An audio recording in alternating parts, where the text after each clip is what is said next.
sesuatu yang lain. Contohnya di sini, kalau dulu akal kita menghukumkan, akal kita membuat keputusan tentang Allah dulu. Jadi akal kita menentukan Allah. Bila sebut Allah, bila sebut Tuhan, dia mestilah ada, dia mestilah sedia kala, dia mestilah tidak ada permulaan, dia mestilah kekal selama-lama tiada kesudahan. Itu perkara yang diputuskan oleh akal kita terhadap Allah. Panggil hukum akal yang wajib. Dan ada kala hukum akal itu diletakkan juga, diputuskan juga, dihadapkan juga kepada mukallaf. Ini Rasul ni. Rasul ni mukallaf.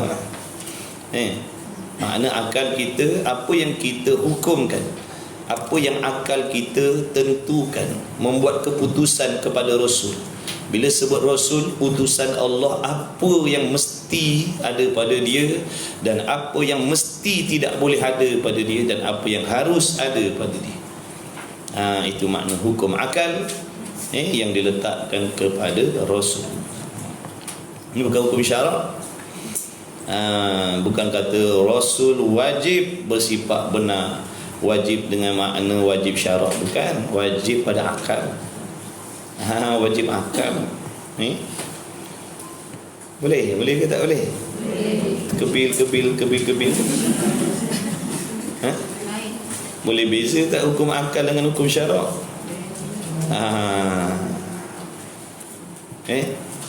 Ini baru kata hukum syarak. Wajib pada syarak, tu baru syarak. Jadi daripada sifat-sifat Rasul, iaitu siddiq.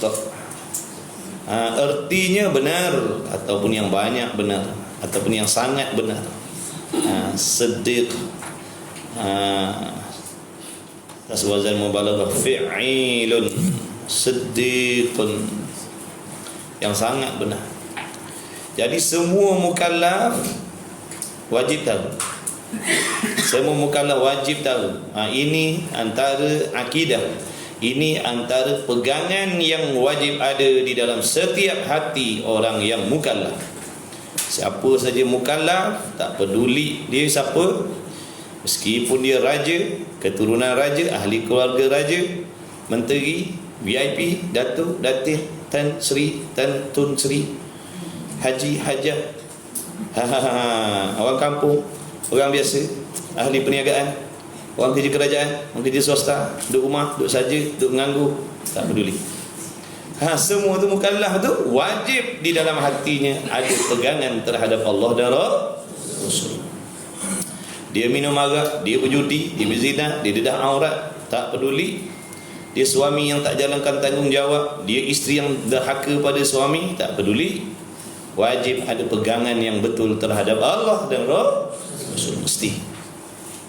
Ini antara benda, antara benda yang mesti kita kena tahu. Kenapa kena tahu? Sebab wajib kena pegang dalam hati. Kalau tak tahu, macam mana nak pegang dalam hati? Kalau kita tak tahu, macam mana nak pegang?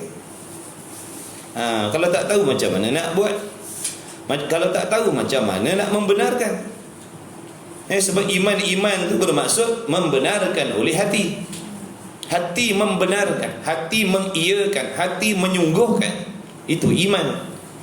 Iman ni tak boleh dilihat dengan mata kepala kita. Yang boleh dilihat dengan mata kepala kita ni Islam, amalan zahir. Ni macam yang antum buat ni, ngaji ni, ini Islam nama dia. Iman tu kepercayaan, pegangan di dalam hati yang betul, yang muafakat dengan hakikat perkara. Itu makna iman. Ada ramai lagi kita tak boleh beza iman dan Islam. Jangan keliru. Islam amalan zahir, semayang, puasa, tutup aurat, itu Islam. Iman kepercayaan di dalam hati yang betul. Sebab tu kena ngaji. Islam pun kena ngaji, bab iman pun kena ngaji. Nak ngaji bab iman ni ilmu apa? Akidah, ilmu tauhid, ilmu usuluddin. Matematik tak ada, faham? Matematik tak ada. Aku nak pergi belajar lah tentang akidah, tentang Allah Rasul. Mata pelajaran apa? Matematik. Tak kena. Tak kena matematik pula dah. Ilmu tauhid lah, ilmu akidah, ilmu kalam, ilmu sifat 20, ilmu aqaidul iman ni, kitab yang kita sedang ngaji ni. Jadi wajib pada syarak. Wajib pada syarak, apa maksud wajib pada syarak? Perkara yang diperintah oleh Allah ke atas kita, perkara yang Allah suruh kita buat, yang Allah suruh mukallaf buat. Siapa saja mukallaf, dia kena buat benda ni. Buat dapat pahala, kalau tak buat berdosa, ada janji azab daripada Allah. Kalau Allah tak ampunkan, kena azab lah besok. Ataupun dia tak bertaubat dengan sebab tak buat benda ni, mati dia bawa dosa, nanti dia azab oleh Allah. Kalau diampunkan oleh Allah dengan rahmat Allah, selamatlah dia. Tapi tak pasti kita ni, jangan nak sedap sangat. Allah Maha Pengampun, apa sangatlah dosa aku ni, tak adalah jahat macam Firaun. Jadi kita pun bersenang-senanglah dengan dosa maksiat kita. Tak boleh. Kita kena ada takut. Takut Allah tak ampunkan dosa, dan Allah suruh kita bertaubat. Kalau nak diampunkan dosa, wajib bertaubat. Taubat hukumnya apa? Wajib. Taubat hukumnya wajib, bukan sunat. Bertaubat ni fardu ain. Siapa tak tahu lagi taubat ni fardu ain? Ingat taubat ni apa? Taubat fardu ain. Mesti semua orang wajib taubat, daripada gaji sampai ke bawah wajib bertaubat setiap kali buat dosa. Dah tu bila sebut taubat, mesti ada syarat rukun. Apa syarat rukun taubat? Entahlah. Dah. Macam mana nak taubat tak tahu syarat rukun? Betul tak? Tak tahu syarat rukun taubat, macam mana nak taubat? Tu dah istighfar. Istighfar tu berzikir, bukan bertaubat. Sekejap ngaji tak nak, sombong. Lagak pandai, lagak dah tahu. Orang ajak ngaji paling muka. Ngaji, balik ngaji. Ingat aku baru masuk Islam tu. Bukan main sombong, berlagak sombong. Sebab tu sombong ni rugi. Imam Ghazali kata, siapa ada sombong dalam hati, dia akan sentiasa duduk pada tempat yang tidak sebenar. Selagi tak buang takabur tu, selagi tu kita akan duduk di tempat yang salah. Sebab tu kena buang sifat tawaduk, buang sifat takabur, ganti dengan tawaduk, merendah diri. Aku memang tak reti lah bab ilmu, bab amal, bab ibadah. Tapi kalau bab duit ni memang aku hero lah bab duit. Tapi kalau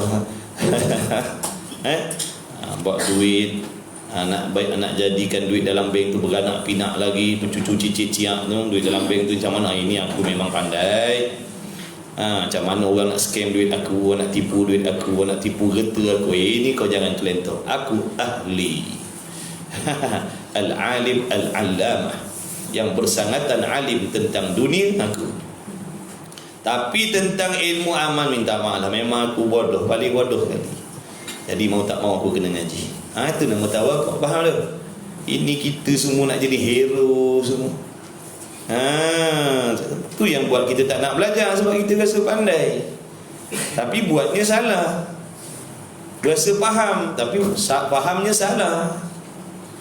Tahu tak? Ngaji lah, bukan miskin pun ngaji. Kita tu kawan-kawan duduk pondok tu, tak ada lagi lah dengar kawan cerita yang kawan duduk ngaji pondok sekarang ni duduk tadah tempurung tepi-tepi jalan, tak ada.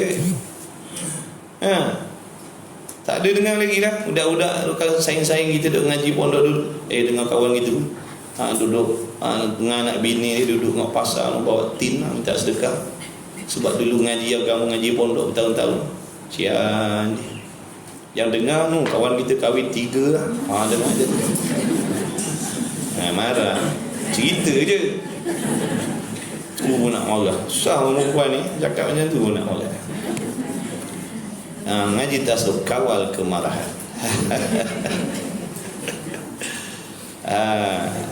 Dah hilang ngantuk, nak hilang ngantuk sebenarnya tu. Sebab ada yang dah terlelap tu, saya perasan. Kemudian katanya Muzani lagi serta mengaku dalam hatinya. Jadi tiap-tiap mukallaf wajib kena tahu serta mengaku. Mengaku ni di sini dengan makna apa? Membenarkan. Hati mengiyakan. Hati mengiyakan benda tu. Ya, benda tu benar, benda tu sungguh, aku terima, aku percaya. Hati aku setuju. Tu maksud iman. Setuju hati. Setuju hati. Kalau hati tak setuju, tak beriman nama dia. Mana-mana orang yang hatinya tak setuju dengan hukum sembahyang, walaupun dia sembahyang, dia kafir. Faham tak? Dia sembahyang tapi dalam hati dia tak setuju hukum sembahyang, dia kafir. Sebab apa kafir? Hati tak setuju. Hati tak setuju namanya tidak beriman. Siapa tak faham? Faham? Betul?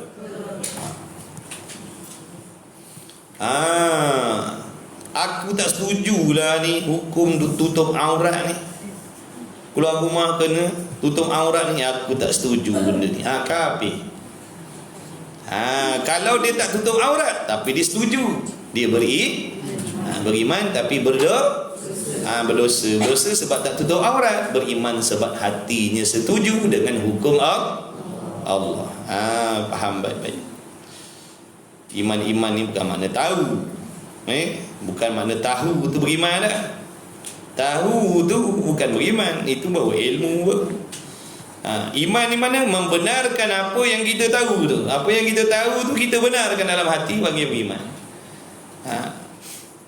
Jadi dan tentu sungguh mengaku dalam hatinya dengan tentu sungguh bahawa Rasul Allah Ta'ala itu, yang bersuruh Allah Ta'ala itu, yang dilantik itu dengan kehendak Allah, pilihan Allah, bersifat dengan siddiq, yakni wajib, mesti bersifat dengan siddiq. Mesti. Akal kita menghukumkan bila sebut Rasul, dia mesti benar. Siapa sini akal yang boleh terima Rasul bohong? Siapa? Kalau ada, dia tak beriman dengan Rasul. Kalau dia terang dia cakap, kafir asli. Kalau diam-diam, kafir munafik nama dia. Kafir munafik ni mana dia menyembunyikan kekufuran dia. Mana panggil kafir munafik? Semayang, puasa, zakat, haji, umrah, tutup aurat, baca Quran, tapi hati tak percaya. Itu nama kafir munafik. Kalau kafir asli ni terang-terang dia kata, aku tak percaya Tuhan, aku sembah berhala, Muhammad tu bukan Rasul. Itu kafir asli tu terang-terang dah. Dia yang bahaya ni kafir munafik.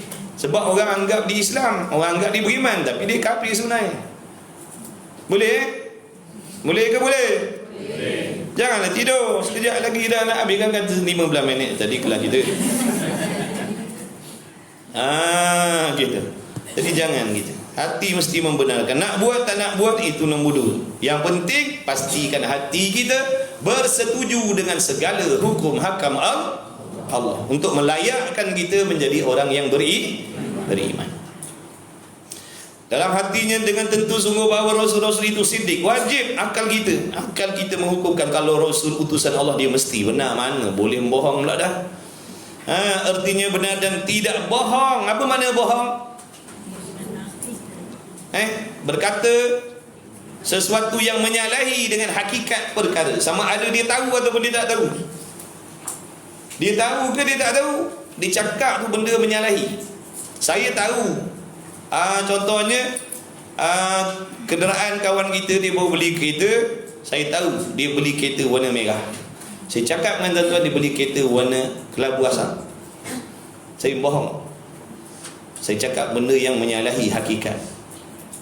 Ataupun saya memang tak tahu warna apa, saya main hantam je. Kawan kita dengar cerita beli kereta, warna apa? Warna biru air laut biasalah. Kata biru air laut. Padahal kereta dia warna putih. Pembohong. Tu nama bohong. Faham tak ni? Tu nama bohong. Cakap benda yang menyalahi hakikat. Kalau biru kita kata kuning, itu bohong. Sama ada kita tahu biru saja cakap kuning, ataupun kita memang tak tahu warna biru, kita hentam aja, tiba apa yang kita cakap tu salah. Itu namanya pembohong. Sebab tu kalau tak tahu lebih baik kalau tak pasal-pasal jadi pembohong. Bohong ada berapa hukum bohong?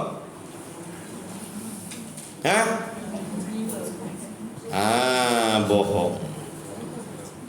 Bohong ni ada kalanya wajib, ada kalanya haram, ada kalanya harus. Jadi ya kita penawar bagi hati tu. Baru tercengang dengar bohong ada hukum lain ke? Selama dah hidup 89 tahun ni biasa bohong haram. Ini ilmu mana pula ni? Ada bohong sunat pula dah. Kau yang tak nak mengaji. Sebab tu kau tak tahu. Sebab tu daripada dulu orang ajak mengaji, supaya boleh tahu macam-macam. Kita paling muka tak nak ambil tahu. Bila orang cakap benda bohong tu ada kala sunat, ada kalau kita diwajib bohong, kalau tak bohong dosa. Pelik ni pahaman sesat ni. Kau yang sesat tak nak mengaji.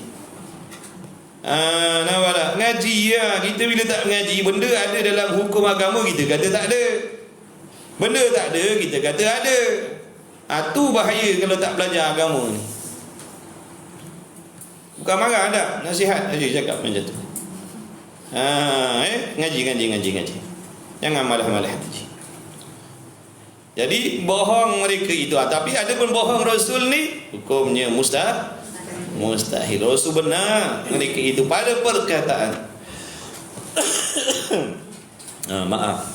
Dan makna apa perkataan, apa saja yang keluar daripada lisan Rasulullah SAW yang mulia, semua benar, semua betul, semua berlaku. Sama ada benda yang Rasul cakap tu benda yang dah lepas. Contohnya cerita tentang umat dulu-dulu kan.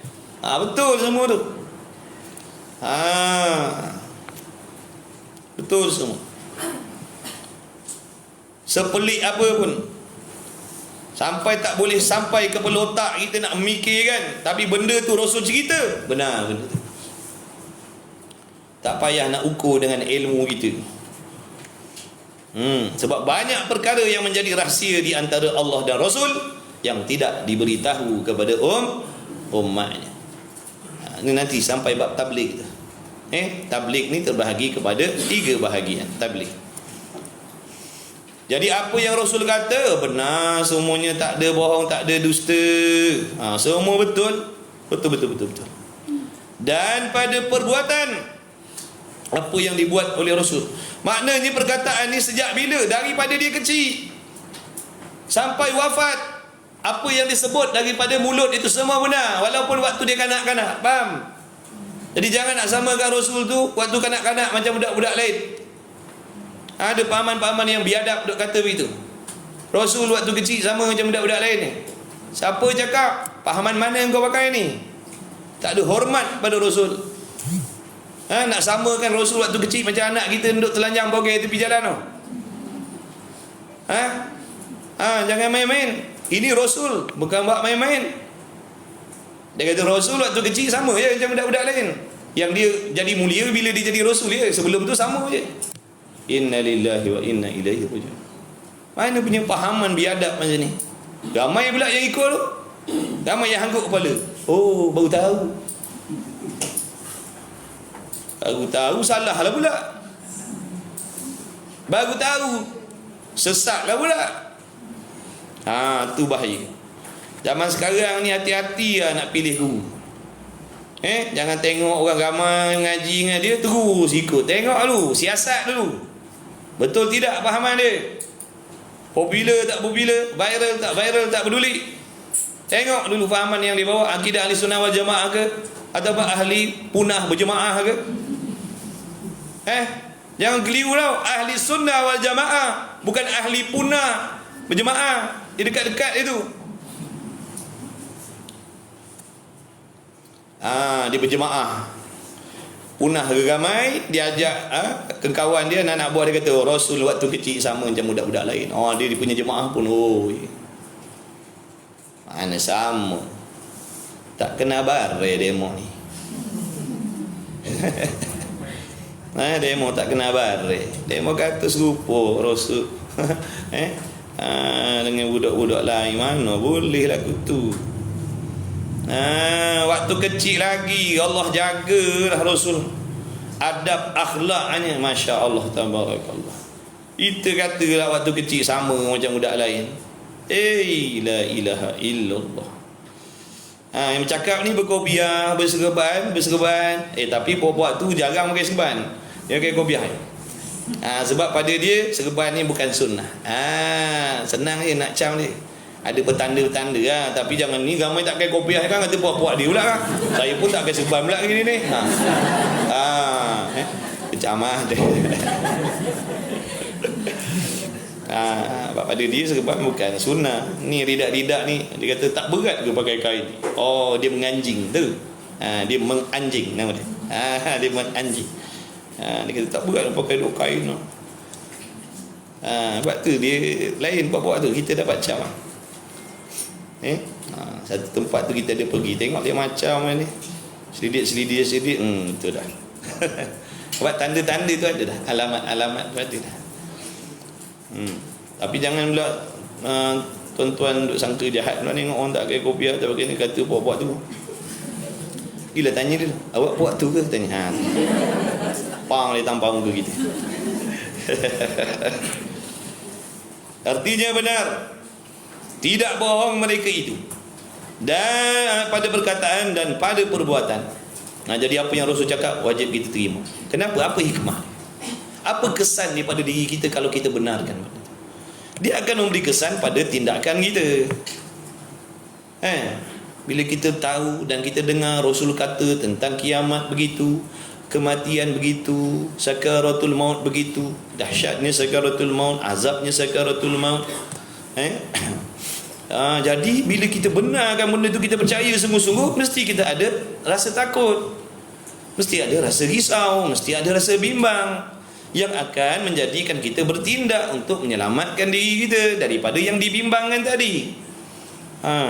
Rasul kata nanti dalam kubur tu ada macam-macam azab. Kalau kita mati su'ul khatimah, Rasul kata siapa tak mengaji golongan celaka. Benar. Rasul kata siapa tak mengaji, mafhum daripada mafhum daripada hadis tu, siapa yang tak mengaji dia golongan celaka. Dah tu Rasul bohong. Bohong ke? Dah, memang celaka sungguh. Kalau tak mengaji memang celaka sungguh. Dunianya celaka, akhiratnya celaka. Apa celaka dunia? Amalnya salah. Amalannya tak diterima oleh Allah. Umurnya sia-sia. Hidupnya sia-sia. Nampak tak? Segala amal kebaikannya tak laku di sisi Allah. Kecelakaan semua tu. Kalau panjangnya kecelakaan, kalau pendek panggil celaka. Kecelakaan. Itu kecelakaan di dunia. Orang lain duduk atas dunia beruntung. Sekecil amal pun dia buat Allah terima. Kita buat sebesar-besar amal pun Allah tak pandang. Sebab apa? Cara buatnya tak menempati syarat-syarat dan rukun-rukun dalam ibadah. Buat baik, akidahnya tak tahu ke mana. Buat baik, ikhlas tak tahu ke mana. Buat baik, syarat rukun tak tahu ke mana. Dah buat baik pula, langgar pantang pula. Tak kecelaka tu nama dia. Kecelakaan yang menimpa diri kita, musibah atas dunia dah. Mati besok celakanya apa? Diazab pula oleh Allah. Soal muka nakir tak boleh jawab, kena azab pula. Itu semua kecelakaan ada. Jadi bila orang tu yakin dengan Rasul cakap, dia kata tak boleh jadi. Aku mesti bertindak daripada sekarang. Aku mesti berusaha daripada sekarang. Aku mesti mengaji, aku mesti belajar. Kenapa jadi begitu? Sebab menjadi keyakinan dia. Ni yang tuan-tuan yang datang duk ngaji ni. Itu dilonjakkan oleh keyakinan tuan-tuan. Dengan apa yang tuan-tuan percaya. Aku ni mesti ngaji ni. Penat pun penat dah, letih pun letih lah, sibuk pun sibuk lah. Tapi mengaji ni tak boleh tinggal ni. Kalau tak mengaji nanti Allah tak terima amal ibadah aku. Walaupun aku semayang banyak, sedekah banyak. Orang sedekah jadi jariah, kita tak jadi. Orang sedekah jadi jariah, kita sedekah tak jadi. Nak jadi jariah macam mana tak kenal Tuhan? Tak kenal Tuhan dah tentu salah fahaman. Bila salah fahaman tidak beriman. Betul tak? Dia punya hubung kait dia. Tak kenal Tuhan, tak ada pegangan. Tak ada pegangan, tidak beriman. Tidak beriman, amal tak laku. Buatlah amal apa buat. Buatlah masjid 20 buah duit kita.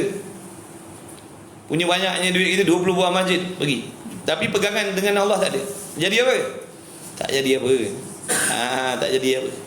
Dapat pujian ni dah, orang kata bagusnya, oh pemurahnya, oh bagusnya, orang kata gitulah, dapat tu je lah. Pahala tak dapat. Sebab apa? Syarat ibadat tak cukup. Nombor satu benda tak ada, akidah pun salah dah. Itu tak tapih yang lain-lain lagi, keikhlasan lagi, macam-macam lagi, pantang larang lagi. Ingat senang nak balik akhirat, nak bawa bekalan ni.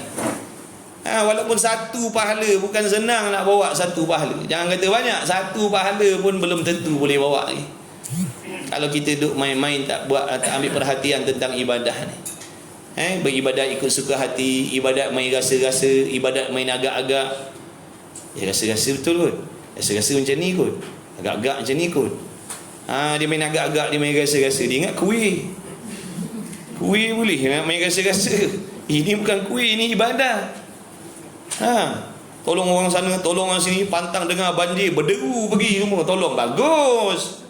Tapi Allah tak terima lah. Tak semayang, nampak tak? Berapa ramai orang suka buat baik tak solat? Yang solat pun ramai yang Allah tak terima solat. Tapih lagi. Solat tak tutup aurat, solat tak tahu rukun, solat Fatihah baca dalam hati. Tu semua lah tu, habis. Sebab apa? Tak nak mengaji. Tak nak mengaji, tak ada ilmu. Buat main rasa-rasa, buat main agak-agak. Orang ajak mengaji marah. Ajak mengaji marah. Marah pula tu. Kita dah lemas.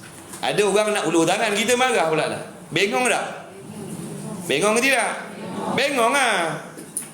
Kita dah lemas ni. Orang nak ulur tangan, mainlah nak selamat. Marah kita. Tu nama bengong.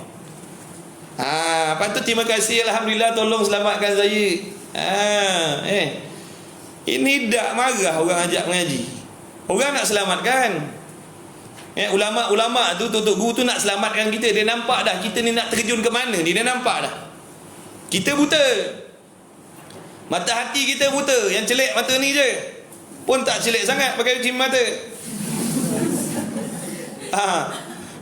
Rabun juga. Sebab ni nak nampak kebinasaan akhirat, guna mata hati. Guna mata hati. Bukan guna mata kepala ni, kita takkan nampak kecelakaan akhirat, kebinasaan akhirat, kebinasaan ibadah, kerugian dalam ibadah. Besar mata petai pun mata kita ni taknya nampak. Dia kena suluh dengan mata hati. Jadi ulama-ulama tu nampak dah kita ni kalau tak mengaji, apa akan jadi. Nampak dah celaka yang tunggu kita. Sebab tu dia panggil, oi mari belajar, oi mari mengaji, jangan duduk atas dunia ni dengan tak mengaji, bahaya, mari. Kita kata awak tak tahu dia. Tak ada bahaya pun. Mana ada? Kita cakap mana ada, tak ada pun, okey je, aku bahagia je anak bini aku. Kaya je, mewah je, mana nak makan pergi makan semua, pantang viral pergi. Mana tempat, mana alam yang aku tak pergi lagi. Semua alam aku dah mengelancung semua dah. Bahagia hidup aku, kata dia. Ulama tadi nampak, ni dalam bahaya. Kamu dengan ahli keluarga kamu dalam bahaya. Sebab itulah kita jangan sombong. Bila tutup guru ajak mengaji, itu mengaji ya. Kecuali kita dah alim, itu lain. Dah alim, dah tahu, dah faham selok belok zahir batin ibadah, tak apa dah lah, tak nak mengaji. Ini masalah kita tak pandai. Celaka yang tunggu selepas mati ni bukan sekejap, kekal. Celaka yang jenis kekal, bukan celaka jenis sekejap. Atas dunia ni celaka sekejap. Rugi perniagaan, rugi sekejap je. Mati dah habis dah cerita rugi niaga tu. Ngaji ya. Kemudian kata musannaf, sambung balik. Jadi itu hikmah dia. Orang yang yakin, dia akan tertarik nak buat ibadat. Sebab dia yakin dengan apa Rasul tu cakap. Benar betul-betul. Kalau aku tak buat ni naik aku. Pada perbuatan mereka itu. Jadi apa yang Rasul buat waktu Rasul hidup, apa yang Rasul buat, semuanya benar. Benar semua. Tak ada perbuatan Rasul yang salah, yang menyalahi syariat, tak. Semua benar. Sebab mereka itu bersifat dengan amanah. Dengan mana amanah ni apa? Tidak melakukan sebarang kedosaan, tak buat maksiat, tak buat benda makruh, tak buat benda haram daripada kecil sampai wafat. Maknanya perkataannya semua benar daripada kecil. Sampailah dia wafat, perbuatannya benar daripada kecil sampai wafat. Itu keistimewaan utusan Allah yang tak sama dengan umat biasa-biasa. Dan dikendaki dengan benar itu ialah apa-apa yang mereka itu berkata daripada suruh. Apa yang Nabi suruh? Ikut lah. Apa yang Nabi suruh, benarlah tu. Allah lah yang suruh tu. Cuma dia tolong nyampaikan saja. Penterjemah, juru bahasa Tuhan. Juru bahasa Allah. Rasul-rasul ni juru bahasa Allah. Kenapa dipanggil juru bahasa Allah? Kerana kita manusia biasa ni boleh tahu, boleh faham, boleh gerti apa yang Allah nak atas diri kita melalui roh. Abad tu dipanggil apa? Juru bahasa Tuhan. Juru bahasa Allah, juru bahasa Tuhan. Apa yang dia terima, wahyu-wahyu dia sampaikan kepada kita.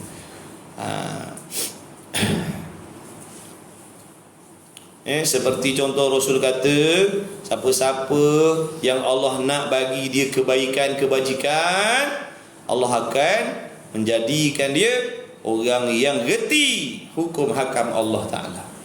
Benar lah, benar sungguh lah tu. Mana-mana orang yang Allah kutip, mana-mana orang yang Allah kutip, tak peduli siapa dia, dia ahli maksiat ke, tak semayang ke, apa ke, Allah kutip dia, letakkan dalam majlis ilmu, kutip dia, jadikan asbab dia belajar. Itu tanda-tanda Allah nak terima kebajikan dia.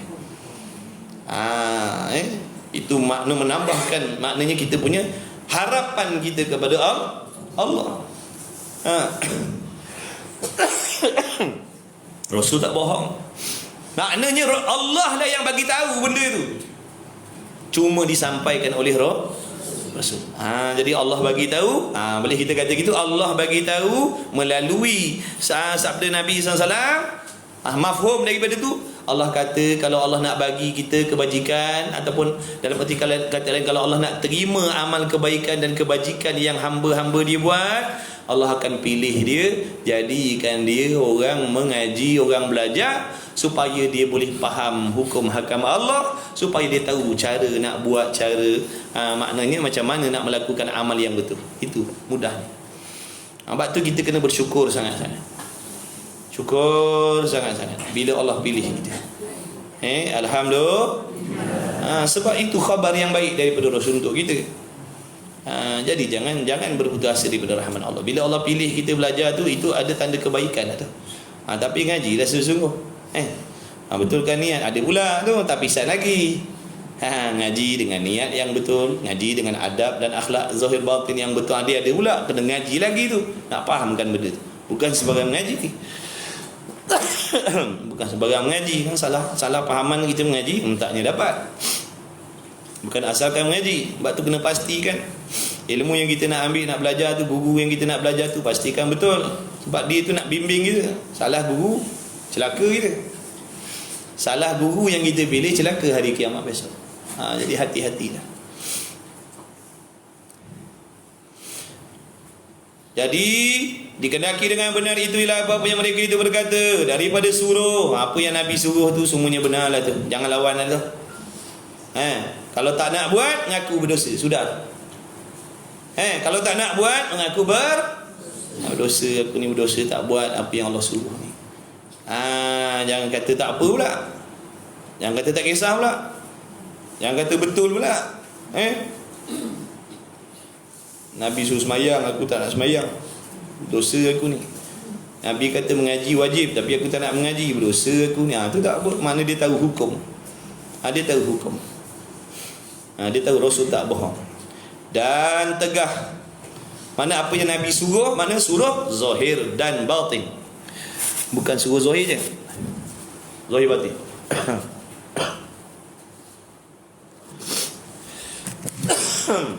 Kau dekat rumah ni, kau katanya. Jadi apa yang Nabi suruh zahir dan batin benar. Suruhan zahir semayang, puasa, tutup aurat, mengaji. Batin sabar, redha, tawaduk. Tu yang Rasul suruh dalam bentuk batin. Jadi dua-dua kena buat. Dan kena usaha buat. Dan apa lagi? Dan tegah. Tegah pun ada dua jenis. Tegah zahir, tegah batin. Jangan minum arak, jangan berjudi, jangan merompak, jangan bunuh orang dan sebagainya. Itu zahir. Batin, jangan sangka jahat. Jangan suka bersangka-sangka. Tahu sangka-sangka? Tahu tak? Macam tak biasa pula Suka sangka-sangka, sangka yang bukan-bukan. Benda tak tahu hitam putih, kita ambil yang hitam aja. Faham? Kalau nak sangka-sangka, jadilah orang yang bersangka-sangka baik. Jangan jadi orang yang bersangka-sangka jahat. Itu yang jadi masalah. Banyak rumah tangga jadi kucak-kacir sebab tu Dia sangka jahat dia sangka jahat dia. Habis dah. Dah bercerai. Habis. Padahal berpunca dari sangka-sangka. Satu ketika iblis dikumpulkan segala setan-setan dan tentera-tenteranya. Dia ada mesyuarat juga. Dia ada mesyuarat. Dipantau oleh ketua dia iblis. Untuk tanya, macam mana kaedah korang ni menyesatkan anak-anak Adam? Masing-masing membentangkan strategi masing-masing. Ini. Macam-macam Iblis kata, dia kata tak ada yang membanggakan aku korang ni. Apa yang kau buat ni tadi tak membanggakan aku langsung Ada seorang, ada seekor, orang pula dah. Ada seekor, dia kata dia menimbulkan sangka-sangka dalam hati suami isteri. Dengan sebab sangkaan-sangkaan tu tadi, bergaduhlah suami isteri tadi. Sebab saling bersangka-sangka tadi, lalu bercerai. Dia kata, panggil, mai. Duduk sebelah aku. Dia kata, bagus. Aku bangga dengan kau. Aku bangga dengan apa yang kau buat. Nampak tak tu? Sebab tu kita ni dalam rumah tangga hati-hati banyakkan bersangka baik. Benda kita tak nampak, andai kata pasangan kita buat dosa, itu dia dengan Tuhan, dia tak boleh lari. Jangan risau. Dia belakang mata kita, kita tak nampak, tapi dia tak boleh lari daripada ilmu dan penglihatan pendengaran Allah. Apa kita nak risau? Daripada kita bersangka-sangka, dah timbul benda tak elok dalam hati. Dosa dah satu. Lagi fitnah apa? Dah jadi masa muka. Nampak tak? Akhirnya habis. Sebab tu Islam ni Nabi suruh wajib bersangka baik. Tapi kita keras kepala. Kita nak sangka jahat juga. Jadi musibah lah. Bila Rasul suruh kita tak nak ikut, bila yang dia larang kita buat, tunggu musibah dia lah. Cepat lambat je. Betul tak? Sebab tu suruh sangka baik. Kita ni suka setan nafsu. Sebab tu kita ni akal kena jaga dengan agama, supaya boleh pilih yang dalam hati tadi dah. Ini sangkaan syaitan. Nabi dah pesan, jangan suka bersangka jahat. Benda yang kita tak nampak depan mata kita, itu urusan Allah. Betul kalau dia buat jahat, itu dia tak boleh lari. Walaupun aku tak nampak, tapi Allah melihat. Begitulah juga dengan aku. Aku tak boleh lari daripada penglihatan, pendengaran, pengetahuan kerana Allah. Maka apabila pilih bersangka baik, okey, tak ada masalah. Tapi bila saling bersangka-sangka ni jadi bercerai. Iblis tepuk kepala. Bukan tepuk baru, tepuk kepala setan ni. Bagus. Hari ni kau nak runtuhkan rumah tangga mana pula? Sebab tu kita suruh mengaji. Faham? Laki bini kena mengaji. Dah mengaji dah, suruh sangka baik, nak sangka jahat juga. Tu sebab perlu taufik pula. Faham belum tentu berjaya lagi. Reti belum tentu berjaya lagi. Taufik. Minta pada Allah bagi kita kekuatan nak beramal dengan apa yang kita dah belajar. Kalau setakat belajar pandai, tak amalkan, tak selamat. Jangan ingat kita belajar, bila dah belajar banyak faham kita selamat. Belum. Beramal dulu. Beramal pula nanti kena semak lagi. Ikhlas tak ikhlas. Bukan senang nama ibadah ni tuan-tuan perempuan. Janganlah buat main-main. Target kita nak senang sana. Target kita nak bahagia kat sana, bukan kat sini. Sebahagia apa pun kita sini, sedamai apa pun kita nak beranak, kalau salah jalan, kita anak beranak dalam api neraka besok. Sungguh bahagia hidup kita, duit banyak, tak pernah bergaduh, tak semayang, tak peduli ke Tuhan, makan mewah. Setakat mana? Sampai bila benda tu? Kita dengan anak beranak kita besok Allahumma dalam neraka semua. Sebab tu wawasan kita orang beriman sana, bukan sini. Kalau setakat nak bagi senang, bahagia, mewah, Allah bagi lama dah tu kat orang kafir tu. Betul tak? Jadi kalau setakat bahagia hidup, kaya, mewah, selesa, sama macam orang kafir, tak ada apa perbezaan. Yang membezakan kita ni dengan orang kafir tu amalan kita, ibadah kita, ketakwaan kita. Sebab tu kita ni fikir ni, aku nak senang sana, sini dunia ni ada masalah gini, dah memang tempat dia dah sini. Dalam syurga tu yang tak ada masalah. Aku nak bahagia dengan anak bini aku, dengan suami aku, dengan bini dalam syurga besok. Aku nak kat situ. Situ yang kekal selama-lamanya. Kalau kat sini berkasih sayang macam mana pun, you nya mana pun, you me, me you, tak peduli dah. Tapi kalau langgar hukum Allah, setakat ni lah kau bahagia. Setakat mana? 60 tahun, 70 tahun. Apa tu? Dalam neraka selama-lamanya. Na'udzubillah. Amal tak? Fikir kita ni orang beriman. Wawasan kita akhirat, bukan sini. Sabar banyak, sabar banyak-banyak. Sebab tu kita disuruh ngaji. Sebab tu Allah pilih kita belajar. Sebab Allah nak bagi kita petunjuk jalan macam mana nak selamat dunia akhir. Ni Allah dah bagi kita petunjuk, tak nak pakai pula. Ni satu lagi masalah. Daripada tak dapat petunjuk, Allah pilih, Allah bagi buku pedoman, Allah bagi ilmu, tak nak pula pakai. Nak kata apa? Dah tahu benda ni tak boleh, benda ni bahaya, benda ni melibatkan gini, dah tahu dah, tapi tak. Aku nak ikut nafsu, aku nak puaskan hati aku. Habis. Jadi ada faedah tak belajar? Tak ada faedah. Tak ada faedah.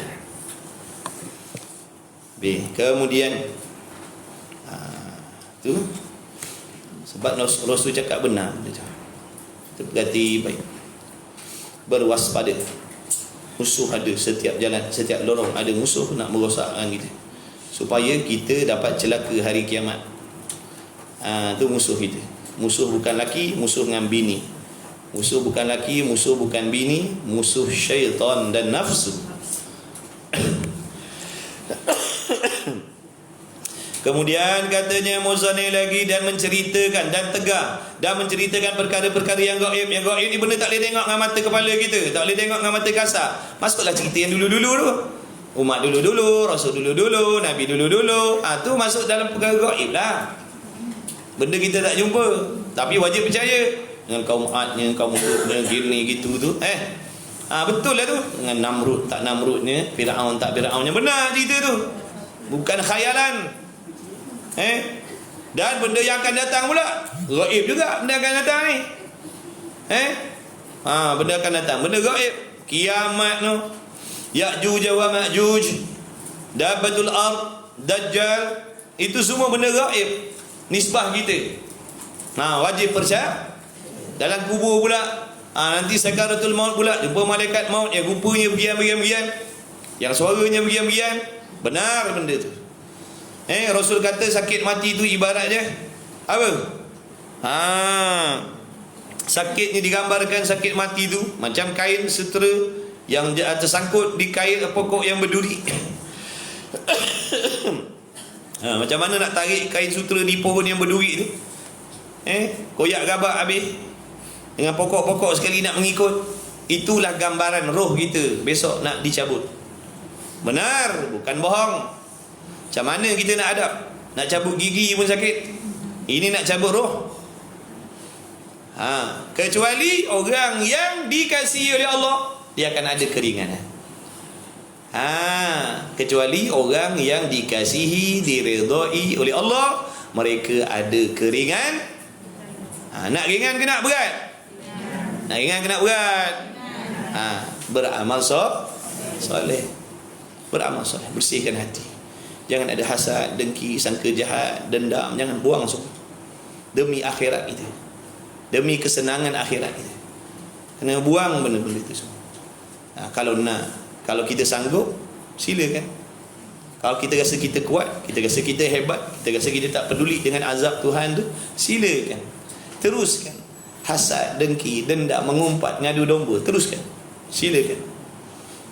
Wallahi kita akan jumpa azab yang seazab-azab. Wallahi amalan kita tak akan diterima oleh Allah. Teruskanlah. Kita nak puaskan hati kita kan, buat. Nak puaskan hati kan, betul tidak? Nak puaskan hati kan, teruskan. Teruskan berdengki, berdendam, mengumpat, memfitnah, ngadu domba, korek rahsia orang. Terus buat benda ni. Pasti akan diazab oleh Allah, pasti. Nabi tak bohong.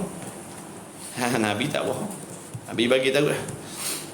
Siapa tak nak bawa balik bekal, berdengkilah. Siapa tak nak bawa balik bekal, mengumpatlah. Siapa tak nak amalnya Allah terima, ujublah dalam hati kita. Silakan. Pasti takkan ada amal yang kita bawa melainkan dosa bergunung ganap. Siapa nak selamatkan kita? Mati seorang-seorang, laki tak teman, bini tak teman, nak ngadap sakaratul maut. Orang ada persiapan, selamat dia, bertuah dia, tak sia-sia kesabaran dia. Orang yang sabar, tahan nafsu dia, daripada nak puas hati, oh bila dengki puas hati aku, bila mengumpat, oh puas hati aku. Bila jadi pendendam, puas hati aku. Bila korek rahsia, tahu dah rahsia dia, puas hati aku. Tu saya kata tadi, nak puas hati, buatlah. Buat. Buatlah.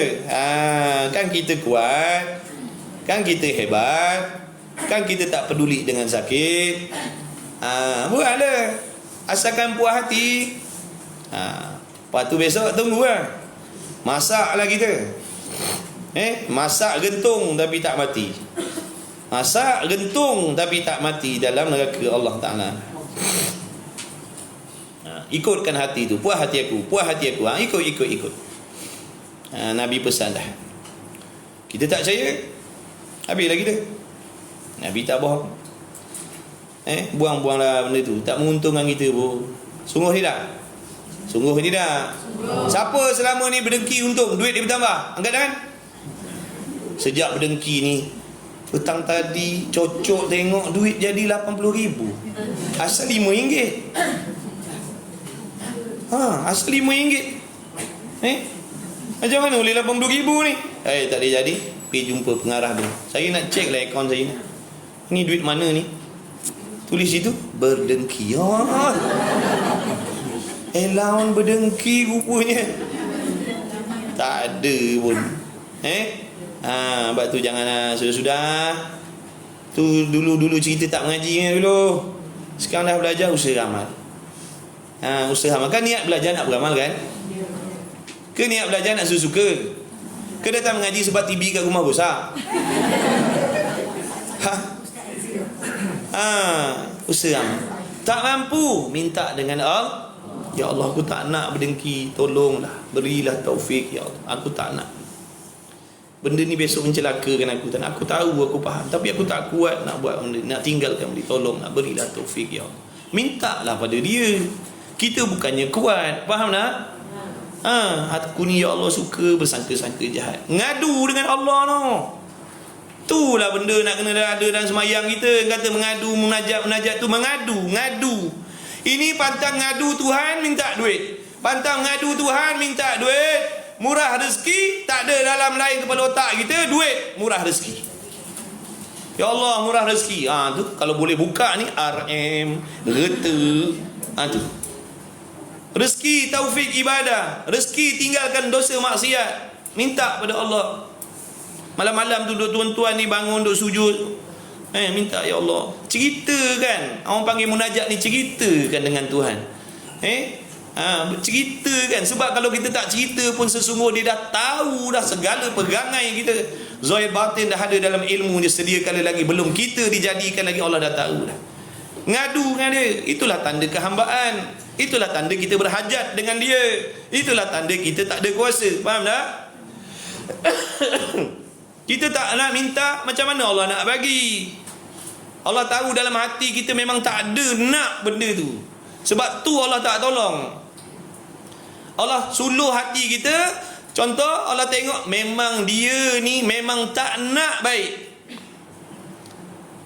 Orang ni memang hatinya tak nak baik. Orang ni memang tak ada ingin nak jadi orang sangka baik. Orang ni memang tak ada ingin nak jadi orang yang menjaga aib sesedara dia. Dia suka mengumpat. Dia nak benda-benda tu. Allah tahu dalam hati kita apa yang kita nak dan apa yang kita tak nak. Sebab tu Allah, kalau kita betul nak daripada hati, kita akan minta. Minta sungguh-sungguh, Allah takkan kecewakan kita, insya-Allah. Dah tu kenapa dah minta tak dapat? Antara sebabnya sebab Allah suka kita merayu-rayu dengan dia. Dia suka, dia redha tengok hamba dia gitu. Itulah sifat kehambaan. Kalau tak nak minta ni sombong. Nak minta, ya Allah aku ni tak kuat, ya Allah aku ni suka duk buat benda macam ni, tolonglah, berilah taufik, selamatkan aku cepat ya Allah. Ini duit. Saya tadah tangan je, duit. Saya tadah tangan je, duit. Asal murah rezeki je, duit.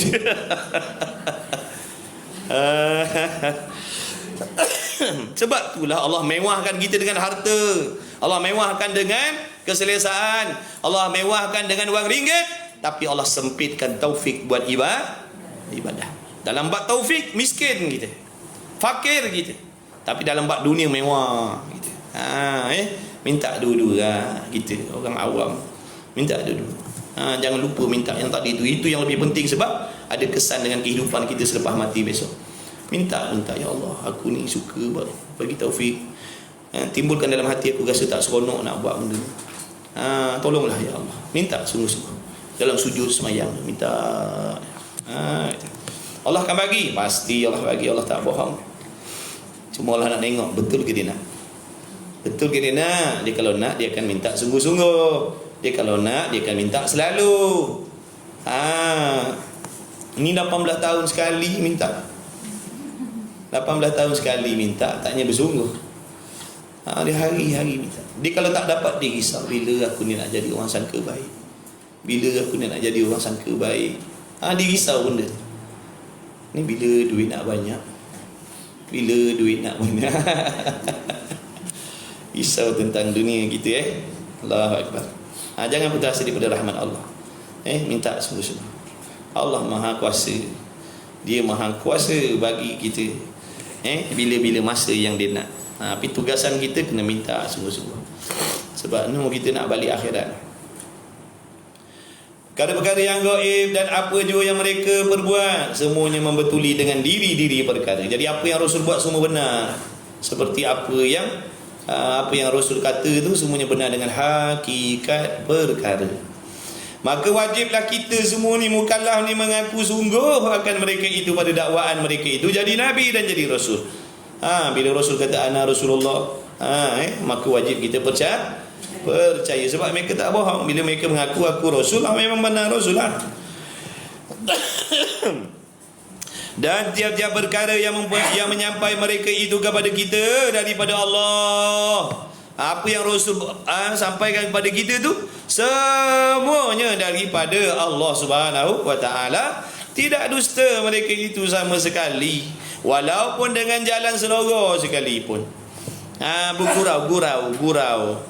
Walaupun Nabi bergurau, sekalipun bergurau, gurauannya benar, bukan mengarut macam kita bergurau. Dan dalil atas benar mereka itu, mana bukti? Mana bukti? Kita kata Rasul tu benar, Rasul tu mesti benar. Mana buktinya? Kita bukan jumpa Rasul. Mana bukti? Ni dia nak ajar bukti ni. Supaya ada dalil. Bukan dakwaan semata-mata aku percaya Rasul tu benar. Mana dalil Rasul benar? Pernah tengok? Pernah jumpa?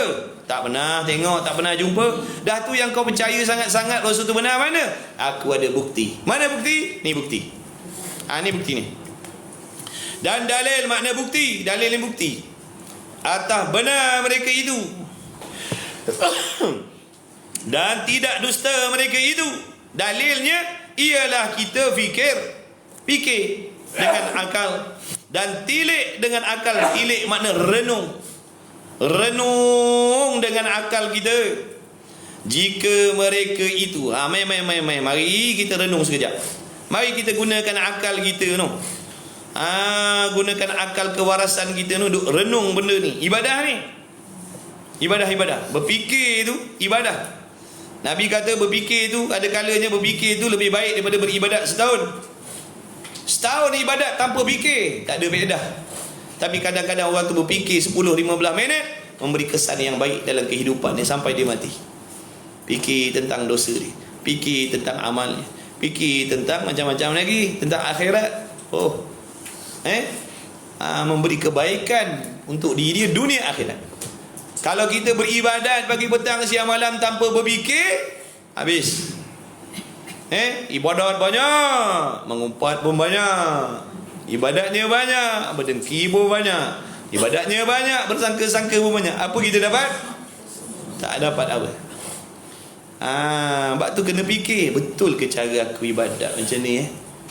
Ngaji dah, semayang dah, puasa dah, haji dah, tapi mengumpat tak tinggal ni, berdengki tak tinggal ni, mana ini celaka ni aku ni. Dia fikir, dia nampak benda ni bahaya, maka dia usaha tinggalkan. Tu fikir. Kalau tak kita puluh ni dah ibadat pagi petang siang malam, pagi petang siang malam, pagi petang siang malam, mengaji pagi petang siang malam. Tapi dengan sebab tak berfikir, binasa juga kita. Imam Ghazali kata kita ni manusia ni kebanyakannya kita ni sibuk nak buat amal yang banyak, pantang dengar amal banyak, pantang dengar pahalanya banyak.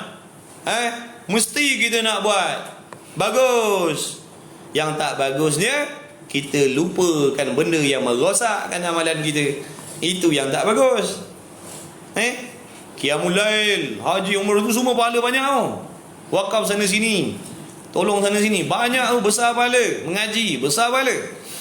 Tapi kita tak terfikir pun benda yang merosakkan amalan, iaitu maksiat, leka. Syaitan dan nafsu melekakan kita. Syok buat ibadat ni rupanya ada benda yang merosakkan amalan tanpa kita jadi setan tak peduli Setan, nafsu, iblis tak peduli. Kau beramal lah, sebab dia tahu ke mana kita akan pergi. Kalau macam ni gaya kau ibadat, aku tak risau pun. Aku tak risau, pasti Allah tak akan terima kau. Iblis kan dia alim, dia bukan bodoh, dia alim. Dia alim iblis, dia tahu ibadat, dia pandai.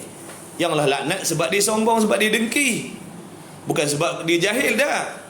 Sebab tu kita ni, kalau kita tak nak mengaji, kita memang jadi permainan dia je. Kita ni jadi permainan dia.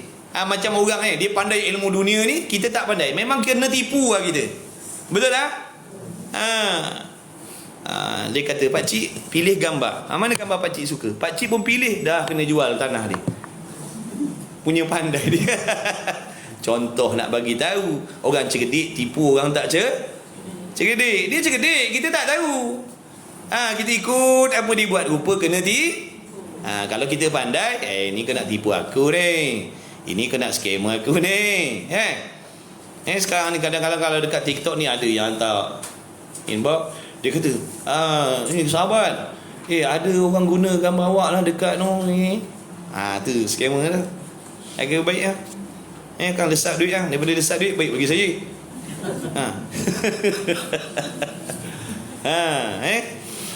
Nampak tak? Jadi bila kita tak tahu, kita kena tipu, jadi permainan je, jadi bola je.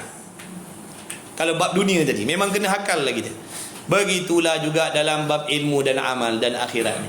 Kalau kita tak ada ilmu, memang dipermain-mainkan saja. Cuma kita rasa syok sendiri macam ahli ilmu, rasa syok sendiri macam ahli ibadah dah. Rupa-rupanya kita sedang dipermain-mainkan oleh iblis dan dia punya geng dia. Macam tadi lah, sembahyang banyak, ibadat banyak, mengumpat tak berhenti. Mengumpat tak berhenti, berdengki tak berhenti, sangka jahat tak berhenti. Apa jadi tadi tu? Nampak tak? Kita terlupa ada benda bahaya ni, kita tak buang ni. Kita tak perasan benda bahaya ni, kita tak buang. Sebab kita terlalu syok dengan ibadat, terlalu syok buat apa yang Allah suruh tadi, sehingga terlupa dengan apa yang Allah larang. Betul ke tidak? Perhati balik. Semak balik cara ibadah kita. Bertepatan dengan yang disuruh ataupun berlawanan.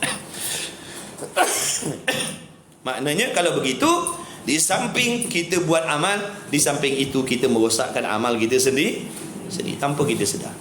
Kalau kita mati dan kadang-kadang begitu, tak ada bekalan kita. Jangan buat habis. Memang orang nampak kita ahli ibadah, tapi hakikatnya tak ada. Sebab tu ilmu penting. Allahu akbar. Alhamdulillah Allah pilih kita belajar boleh nampak benda-benda macam ni. Kalau tak, kita tak tahu benda macam ni. Kita syok sendiri. Aku dah banyak semayang, aku dah banyak tolong orang, aku dah buat baik pada mak ayah aku, aku dah buat baik pada mak anak-anak aku. Kita rasa okey dah. Rupanya kita dalam bahaya. Sebab tu bila Allah bagi pilih kita ni belajar, ibaratnya ada spotlight yang begitu hebat, suluh, nampak segala-gala. Ya Allah, rupanya aku tempat bahaya rupanya. Kan kalau kita duduk dalam gelap kan tak nampak bahaya, betul? Bila kita belajar ni ada spotlight, ibaratnya cahaya yang begitu terang, suluh, nampak salah kita, nampak jahat kita, nampak tempat bahaya yang kita sedang duduk. Maka di sinilah gunakan akal fikiran kita, sama ada nak berada di situ lagi ataupun nak berusaha menyelamatkan diri. Kan contoh bila kita cakap macam tadi, nampak dah, ya Allah, betul lah macam tu. Aku ni semayang-semayang pun suka cerita hal orang pun ya juga aku ni. Kita kena ngaku dosa kita, kena ngaku. Kita ni jangan tak nak ngaku, kita jangan takabur, kita jangan ujub, jangan berasa baik, jangan. Aku ni suka ambil tahu hal orang, kena ngaku benda tu. Itu sifat mahmudah. Mengaku dengan dosa ni sifat mahmudah, sifat terpuji. Tanda orang tawaduk, tanda orang merendah diri, dia ngaku dosa dia. Dia tak malu dengan dosa dia. Dia mengaku, ya memang aku suka mengumpat, memang aku suka berdengki, memang aku. Barulah insya-Allah dapat kasihan belas daripada Allah. Ini kita dah buat jahat, tak nak mengaku, macam mana Allah nak ampunkan kita? Buat salah tak nak mengaku, macam mana Allah nak ampunkan kita? Kita nak Allah ampunkan kita bila Allah kesian belas atas diri kita. Macam mana nak Allah belas kesian atas kita? Mengaku dosa-dosa kita. Bila ngaku dosa, Allah kesian. Bila Allah kesian, Allah bagi rahmat. Antara rahmat Allah, diampunkan oleh Allah. Ini dah lah jahat, sombong pula. Macam mana Tuhan ampunkan kita?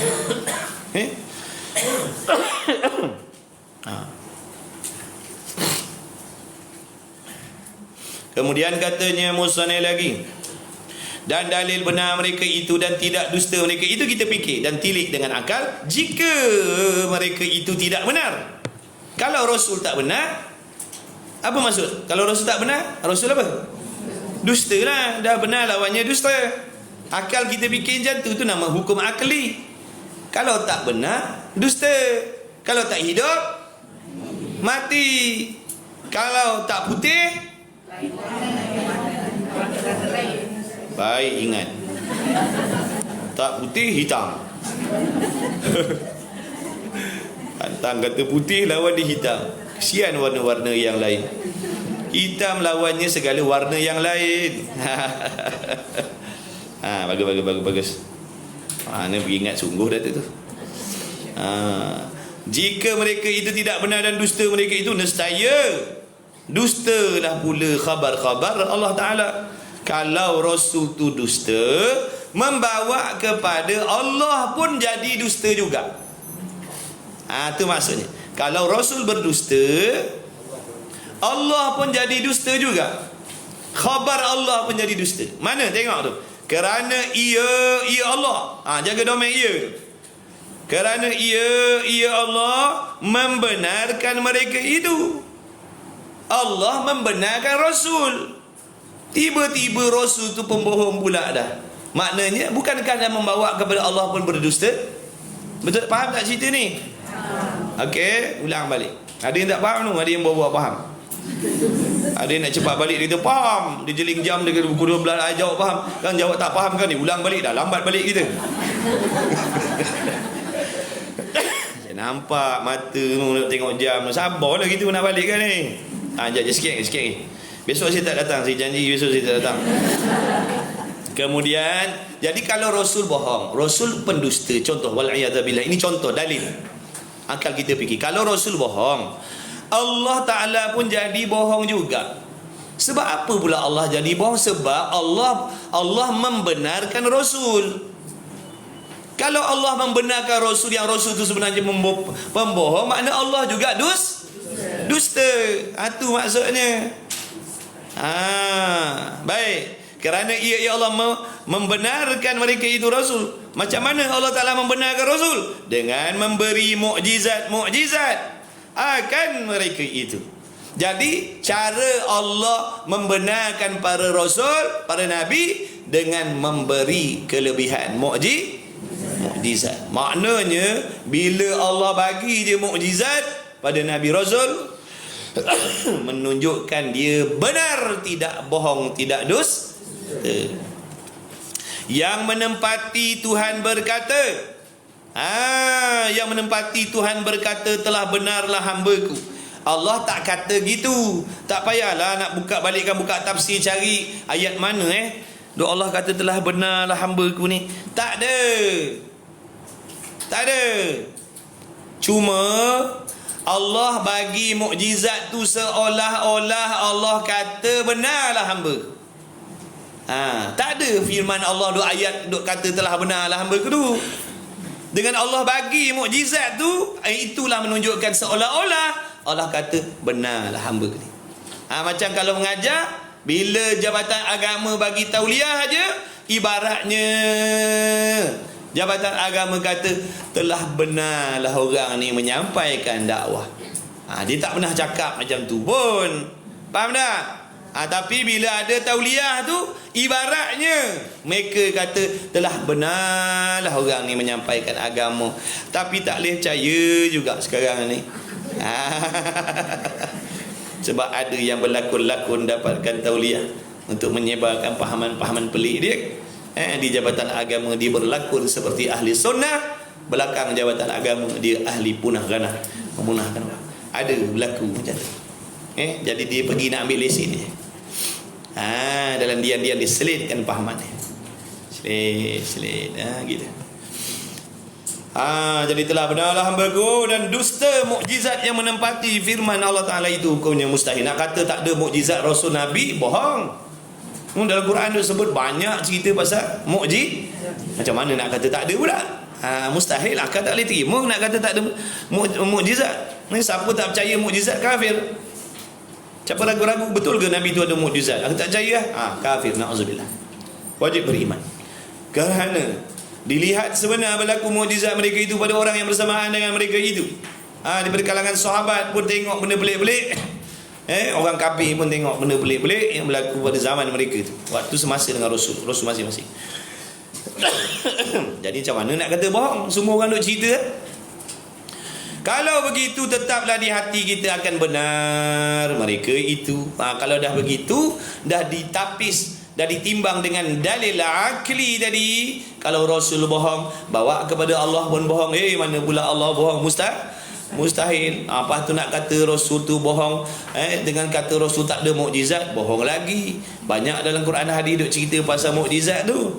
Maka dengan demikian yakinlah aku, seolah-olahnya begitu, percayalah aku, bahawasanya tetaplah hati kita akan benar mereka itu Rasul dan tidak dusta. Mudah-mudahan Allah Ta'ala kurniakan kepada kita keimanan yang sempurna, yang boleh menjadi pemangkin dalam diri kita ni untuk berusaha bersungguh-sungguh memperbaiki ibadah kita, berhubungan kita zahir dan batin di sisi Allah Subhanahu wa Ta'ala. Cukuplah sekadar itu. Lebih kurang saya minta ampun, maaf banyak-banyak. La haula wala quwwata illa billahil aliyyil azim. Bismillahirrahmanirrahim. Alhamdulillahirabbil alamin. Wassalatu wassalamu ala Rasulillah. Allahumma rabbana fa'alna bima 'allamtana, rabbana 'allimna alladhi yanfa'una, rabbana faqih ahlana wa qarabati lana fi dinina ma alikutri unsa wa zakam. Wa sallallahu ala sayyidina Muhammad. Alhamdulillahirabbil alamin. Taqabbalallahu minkum. Alhamdulillah.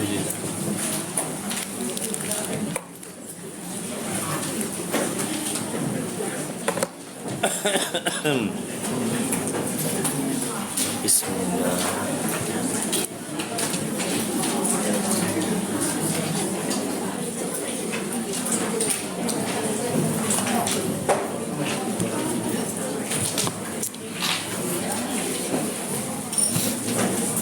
Alhamdulillah.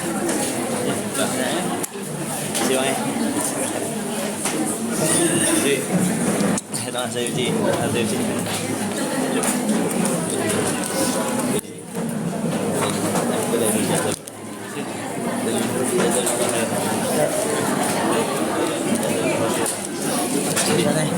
Sama-sama ke sini. Allah. Doa amin. Bang, doa. Sehat.